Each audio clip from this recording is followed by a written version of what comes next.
আসসালামু আলাইকুম রহমতুল্লাহ। আজকে আমি আপনাদের একটা মাছ দেখাবো, একটা ফিমেল গাপ্পি মাছ। আসলে গাপ্পি ফিমেল যে কত বড় হতে পারে সেটা আপনারা নিজ চোখে দেখলে বুঝতে পারবেন। আমার এর ফিমেলটার বয়স প্রায় 2 বছর, তো হয়তো আর বেশি দিন সুস্থভাবে বাঁচলে হয়তো আর একটা বছর বাঁচবে, যেহেতু গাপ্পি মাছের আয়ু হচ্ছে 2 থেকে 3 বছর বা তারও একটু বেশি।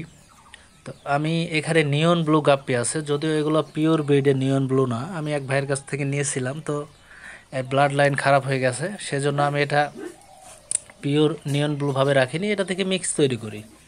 এটা কোয়ালিটিফুল মিক্স হয়। তো দেখেন আমি একটা মেল ধরে ফেলেছি, তারপরে এই ফিমেলটা দেখেন, এই ফিমেলটা হচ্ছে এটা। পাশেও একটা ফিমেল আছে, সেও একটা ফিমেল। এটা কত বড় সাইজের ফিমেল এটা আমি অ্যাকুরিয়ামে রেখে দিয়ে আপনাদেরকে দেখাবো। তো আমার দেখা আমার লাইফের মাছ চাষের সবচেয়ে বড় ফিমেল এটা।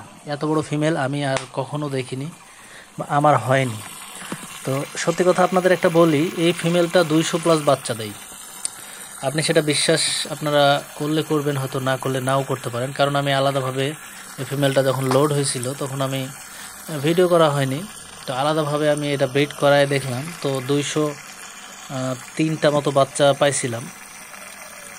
দেখেন এই যে একটা মেল মাছটার চেয়ে 10 গুণ বেশি ওজন হবে কিন্তু ফিমেল মাছটার, হয়তো বা তারও বেশি হবে।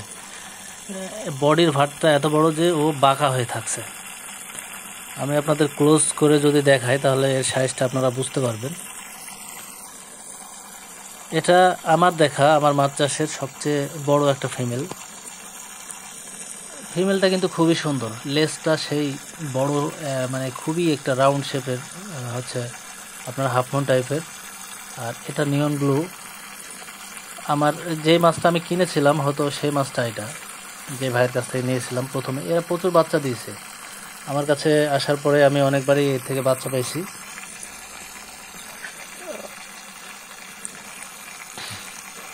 ফিমেলটা কিন্তু তার বডির ভারে এরকম বাঁকা হয়ে আছে, সে কিন্তু অসুস্থ না।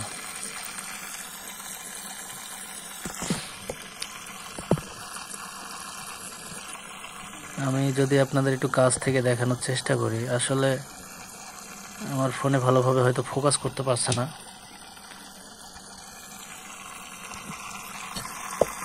আর যদিও গ্লাসের পিছনে কালারটা নষ্ট হয়ে গেছে, সেজন্য ভালোভাবে বোঝাইতে পারছি না। তো এবার আপনারা দেখলে বুঝতে পারবেন এটা কত বড় সাইজের একটা ফিমেল। এটা ব্ল্যাক মলি আছে না, ব্ল্যাক মলির বড় সাইজগুলো যেরকম থাকে ঠিক সেরকম সাইজের একটা ফিমেল। গাপ্পি মাছের যেহেতু বাচ্চা বেশি দেয়, কারণ এরা বাচ্চাগুলো ছোট হয়ে থাকে। তো এটাই আমার দেখা সবচেয়ে বড় ফিমেল।